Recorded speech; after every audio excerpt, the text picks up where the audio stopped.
क्या आप ओवरवेट हो चुके हैं, ओबेसिटी के शिकार हो चुके हैं?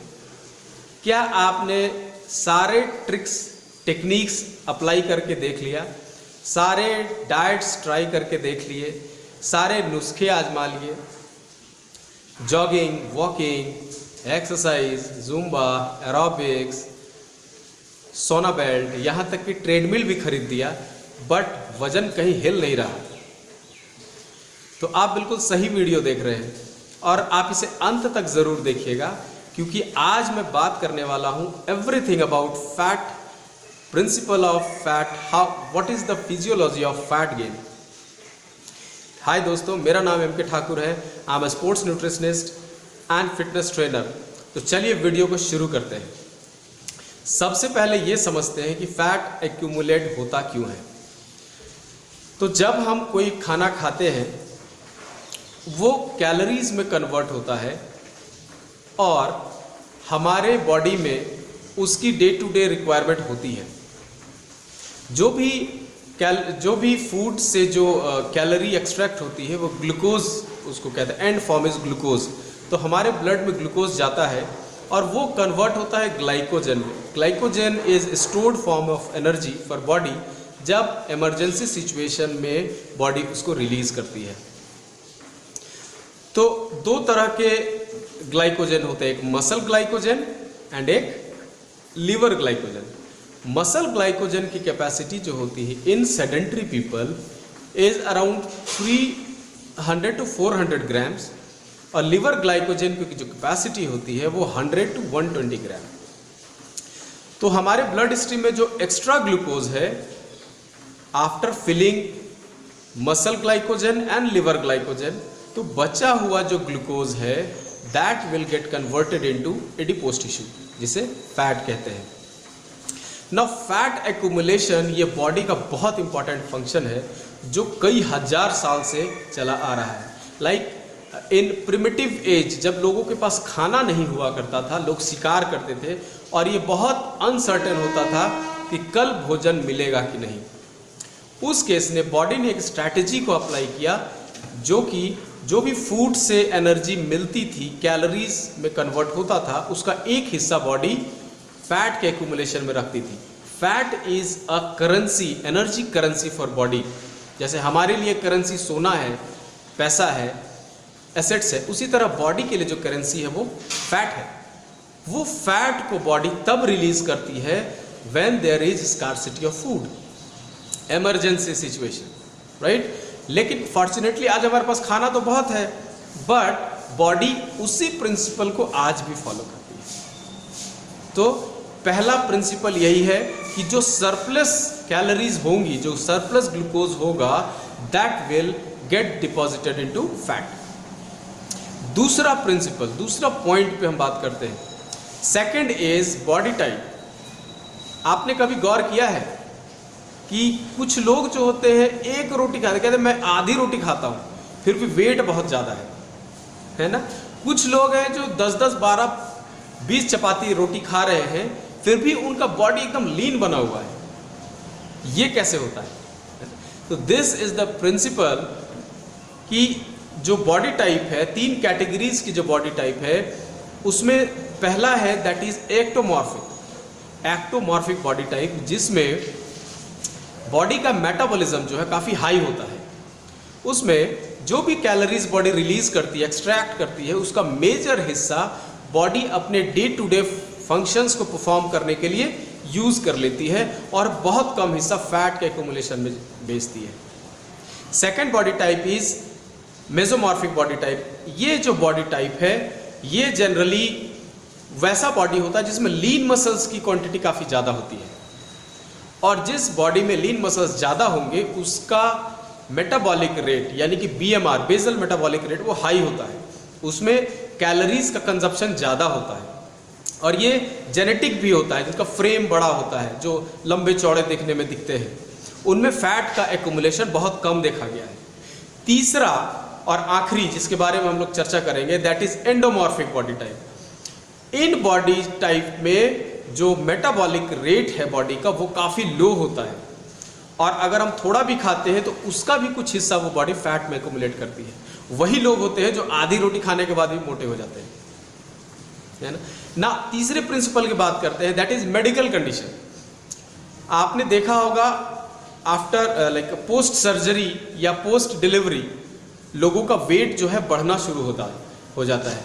महिलाओं में देखा गया है कि बच्चे को जन्म देने के बाद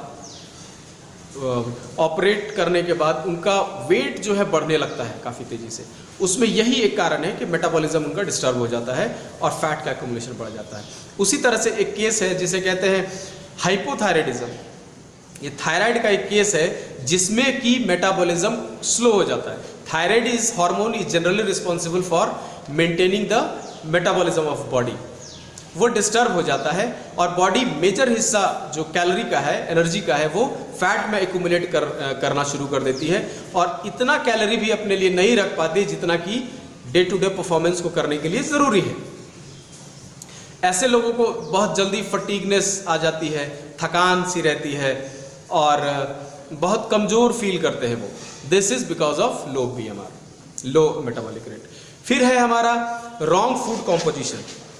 रॉन्ग फूड कंपोजिशन का मतलब क्या है कि जैसे हम खाना खाते हैं, उस थाली को आप देखिए, उसमें बहुत बड़ा हिस्सा आपको मिलेगा कार्बोहाइड्रेट का, जैसे रोटियां, चावल,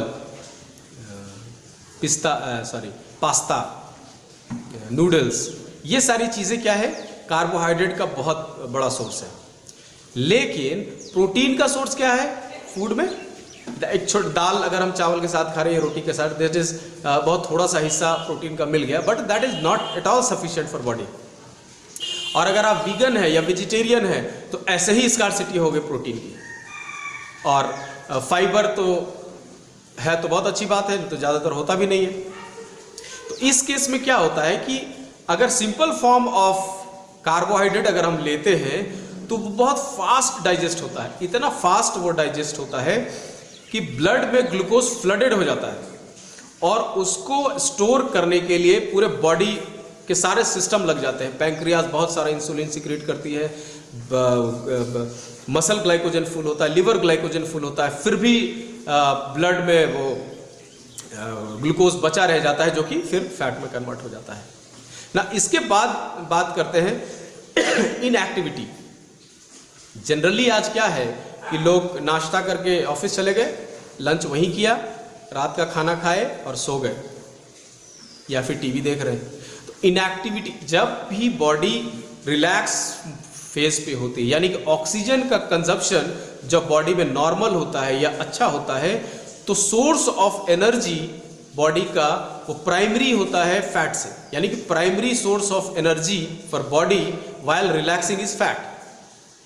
तो क्या हुआ, फैट तो यूज हो रहा है, लेकिन जो हमने खाना खाया है वो फैट में कन्वर्ट हो रहा है ना। एक मजे की बात यह है, कार्बोहाइड्रेट अगर 1 ग्राम आप खाते हैं तो it will give you 4.3 kilo calorie of energy, लेकिन आप बॉडी जब 1 ग्राम फैट को बर्न करती है तो उसे 9.3 किलो कैलोरी रिलीज होता है। इसी कारण से बॉडी में जो फैट एक्यूमुलेशन हो चुका है उसको लॉस करने में बहुत मेहनत और एनर्जी लगती है और लोग लास्ट में से छोड़ देते हैं। अगला जो प्रिंसिपल देखते हैं दैट इज शुगर क्रेविंग। बहुत सारे लोगों को आपने देखा होगा कि खाना खाने के बाद मीठा खाना है ना, मिठाइयाँ खानी है या फिर फ्रूट्स खाने हैं। अब इसमें क्या है कि जब आपने खाना, once you have taken your meal, तो जो भी ग्लाइकोजन है वो फुल हो गया है। Now you don't need any single calorie. But जब मीठा खाते हैं तो उसमें बहुत कैलोरीज होते हैं। फ्रूट में भी कैलोरीज होती है ना। फ्रूट के साथ क्या है कि अगर आप उसके डिफरेंट अदर बेनिफिट्स के लिए लेना चाहते हैं, इट्स वेरी गुड, आप उसे लीजिए, but not after the meal. उससे पहले मील में, ब्रेकफास्ट के पहले आप ले सकते हैं। इस केस में क्या है कि जो भी कैलोरीज आएंगी, शुगर ग्लूकोज जो बॉडी में बनेगा, that will get converted into fat. अगला जो कारण हो सकता है वो लैक ऑफ एक्सरसाइज। आज सेडेंटरी लाइफस्टाइल बहुत सारे लोग जी रहे हैं, एक्सरसाइज नहीं करते। जब लोग एक्सरसाइज करते हैं, बहुत अच्छा प्रिंसिपल है ये कि जब लोग एक्सरसाइज करते हैं, मसल्स में जब ब्रेकडाउन होता है तो उसको रिपेयर करने के लिए हमारा बॉडी का जो मेटाबॉलिज्म वो शूट अप होता है। जिससे कैलोरी की कंजप्शन बढ़ती है। और जब आप एक्सरसाइज करके आते हैं तो पूरे दिन बॉडी में रिपेयर का काम चल रहा होता है और उस समय ऑक्सीजन की जो कंजप्शन है बॉडी में बढ़ जाती है। नाउ हर 1 लीटर जब आप ऑक्सीजन कंज्यूम करते हैं तो आप जब सो भी रहे होते हैं तो कैलोरीज बर्न हो रही होती है। इसीलिए एक्सरसाइज को इतना इंपॉर्टेंस दिया जाता है। इसमें ये एक बहुत बढ़िया थ्योरी, हम कभी अगले वीडियो पे इसको डिस्कस करेंगे। अगला टॉपिक पे जाते हैं, that is eating after long gap. जब हम काफ़ी देर के बाद खाते हैं, सपोज करते हैं जो हमारा गट साइकिल है दैट इज ऑफ 3 आवर, 3 घंटे के बाद 3 घंटे तक हमारा गट साइकिल खाली हो चुका होता है 3 घंटे के बाद। तो गट साइकिल का मतलब क्या हुआ, now you are ready to eat something. लेकिन क्या होता है कि ड्यू टू अनअवॉइडेबल सिचुएशन, आप मार्केट में हैं या ज़रूरी काम में हैं, आप खाना नहीं खा सकते, तो आप हंगर का जो ड्यूरेशन है वो बढ़ता चला गया। नाउ जब आप बहुत देर के बाद खाना खाएंगे तो आपको ये एहसास नहीं होगा कि खाना कितना है। Out of hunger you will eat more, आप ज़रूरत से ज़्यादा खाएंगे, वो भी फैट में कन्वर्ट होगा।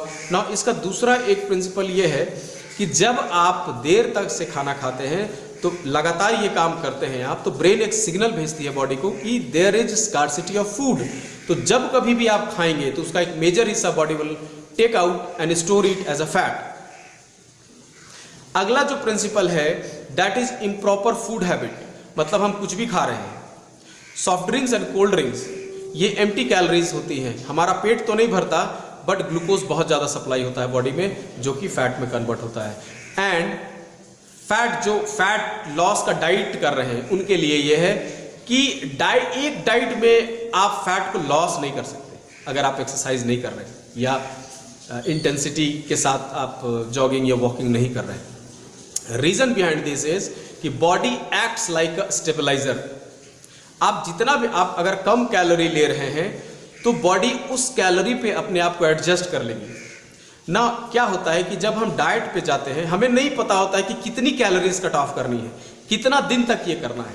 हमने चावल भी छोड़ दिया, रोटी भी छोड़ दी, तेल खाना बंद कर दिया, वी स्टॉप एवरीथिंग। उसका बॉडी में एक नेगेटिव इम्पैक्ट तो है ही है, लेकिन बॉडी जब उस डाइट को एडजस्ट कर लेगी, उसको एडाप्ट कर लेगी, then it will stop giving you result. उसके बाद एक भी पाउंड आपका पाउंडेज लॉस नहीं होगा ना। फिर क्या होगा, लोग परेशान होकर छोड़ देते हैं।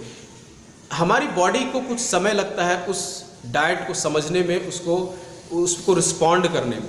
वंस इट स्टार्ट रिस्पॉन्डिंग, कुछ दिन के बाद उस पर अडाप्ट करेगी, फिर रिजल्ट देना बंद कर देगी। तो फिर again you have to prepare for different diet plan, जिसमें से और कैलोरी कट होंगी और भी कुछ चेंजेस होंगे, तब फिर वो रिजल्ट देना शुरू करेगा। लास्ट फेज में फिर से आपको चेंज करना पड़ेगा diet plan, then it will start giving you result. It is a very interesting topic of physiology of body. हम लोग अगले टॉपिक पे बात करेंगे कि इसके प्रिवेंटिव मेजर्स क्या ले सकते हैं हम, सो दैट कि हमारा वेट लॉस हो।